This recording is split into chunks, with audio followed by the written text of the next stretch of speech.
అస్సలాము అలైకుం వరహమతుల్లాహి వబరకాతుహు. నెల్లూరు జిల్లా social democratic party of India ప్రధాన కార్యదర్శి అడ్వకేట్ సయ్యద్ కాశీం మాట్లాడుతున్నాను. మన నెల్లూరు జిల్లాకి నీటి నిల్వ చేసే, అలాగే బారా షహీద్ దర్గా పక్కన ఉండే సొన్నాల చెరువు చాలా అన్ని ఉపయోగాలు ఉన్నాయి. దాని మీద చాలా జీవితాలు ఆధారపడి ఉన్నారు.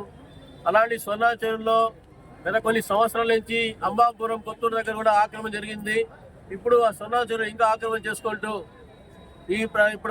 ఇప్పుడు ప్రభుత్వం ఉన్న ఆ ప్రభుత్వాన్ని నమ్ముకొని కొంతమంది చోటా నాయకులు ఏం చేయాలని ఉద్దేశంతో ఆ సొన్నాల చెరువులు లోతట్టు ప్రాంతాల్లో ఆక్రమణ చేసుకుంటూ మధ్యతరగతి పేదవాళ్ళకి అక్కడ ఇల్లు కట్టి అమ్మాలని ప్లాన్ చేస్తున్నారు.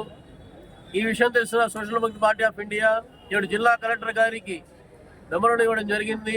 ఎందుకంటే రాబోయే భవిష్యత్తులో ఈ సొన్నాల చెరువు ఆక్రమణ గురైతే ఏ విధంగా హైదరాబాద్ లో చెరువులు ఆక్రమణ జరిగి ఇవాళ చూస్తున్నాము.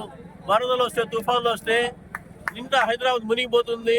ఇక్కడ ఇప్పుడు హైడ్రా అక్కడ చేసి మొత్తం కబ్జాని పగలగొడుతున్నారు. ఇలాంటి వ్యవహారం మన నెల్లూరులో రాకూడదు. పేద ప్రజలు, మధ్యతరగతి ప్రజలు ఇబ్బంది పడకూడదనే ఉద్దేశంతో social democratic party of India జిల్లా కలెక్టర్ గారికి మెమోరాండం ఇవ్వడం జరిగింది. ధన్యవాదాలు.